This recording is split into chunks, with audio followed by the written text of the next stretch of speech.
एक बार बाबा हरदेव सिंह जी सत्संग करते करते नेतुरा गांव से होते हुए मैं एक गांव में पहुंचे जहाँ तक कि बहुत सारी संगत एकत्रित हुई।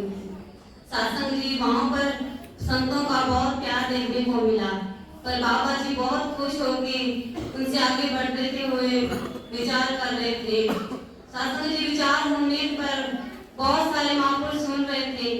एक महापुरुष ने उनसे यह विचार पूछा कि बाबा जी, आपने तो विचारों में यह बात बहुत ही अच्छे से बताई है कि ज्ञान के बिना कुछ भी नहीं, पर जो मूर्ति पूजा करते हैं, इनमें विश्वास रखते हैं, आपने तो इनके विरुद्ध ही कह डाला।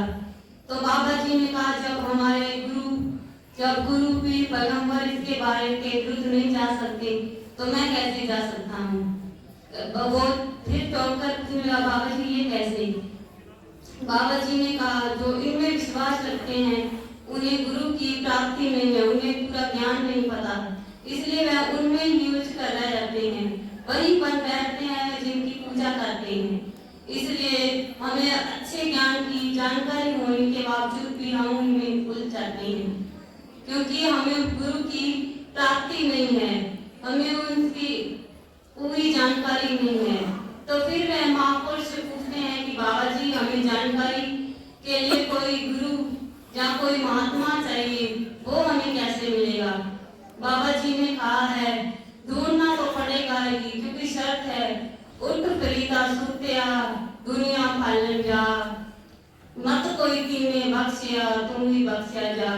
क्योंकि शर्त है कि मिलेगा तो उसे ही जो खोजने जाएगा, खोजना तो पड़ेगा ही। इसलिए जो हम जिज्ञासु महात्मा उसी की जिज्ञासा रखते हैं, एक परमात्मा की, जो परमात्मा क्षण भर में ही इसकी जानकारी करा दे, वही ही अच्छी कामयाबी की दात दे सकता है। जो इसके अलावा हमें अलग बातों में उलझाने की कोशिश करेगी, वहाँ हमें नहीं रुकना चाहिए, उससे आगे बढ़ जाना चाहिए।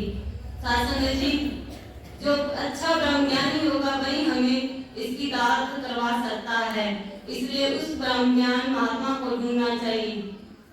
जो कोई जानकार महात्मा हमें इसकी जानकारी प्राप्त करा दे, हमें हमारी जिज्ञासा को खत्म कर दे, हमें जिस चीज की प्राप्ति करनी है वो करवा दे, तो वही उसके क्षण में ही उनके चरणों में ही गिर पड़े, वही नतमस्तक हो जाए।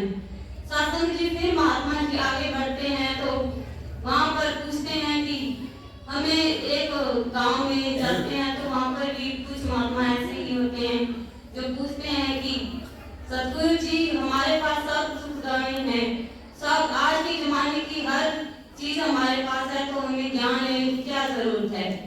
सतगुरु फिर बताते हैं कि हमें ज्ञान लेना तो चाहिए, जब तक हम उसको अपने जीवन में डालेंगे नहीं, हमें सतगुरु की जरूरत है। अगर हम उससे कुछ लेने की जरूरत नहीं पर कुछ देने की तो है। फिर महापुरुष पूछते हैं कि वो कैसे। सतगुरु फिर बताते हैं कि जो हमारा तन मन धन सतगुरु की देन है, जब हम इससे कुछ लेना नहीं है पर इसे ये देना तो है, जब वो ये वापस लेने आएगा तो हम चौंक जाएंगे, हम अपने शरीर को अपना समझ बैठते हैं, इसलिए उसे वापस देने के लिए बहुत परेशान होते हैं। सतगुरु की ये सुख सुविधाएं दी हुई है, पर इसका हकदार तो वही है जब वो इसे वापस लेने आएगा। इसका हमको जानकारी होगी तभी हम इसे प्राप्त करके इसको वापस दे पाएंगे। सतगुरु का ये जो धन मन धन दिया हुआ है, हम इससे अपमान नहीं करेंगे, इसका समझकर इसको प्रयोग करेंगे। प्यारी सासंग प्यार से कहना।